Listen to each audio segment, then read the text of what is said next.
പതിതന്റെ പാട്ടിലും പരിശുദ്ധ ഭാവമായി നിറയുന്ന പുണ്യമേ പരമദയാനിധേ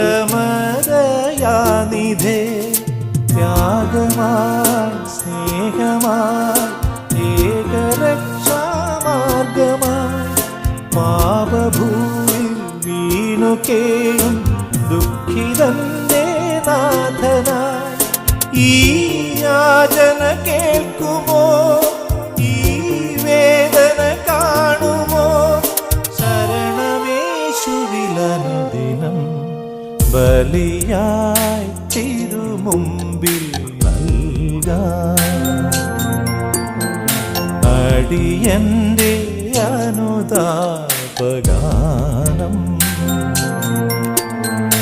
അവിടു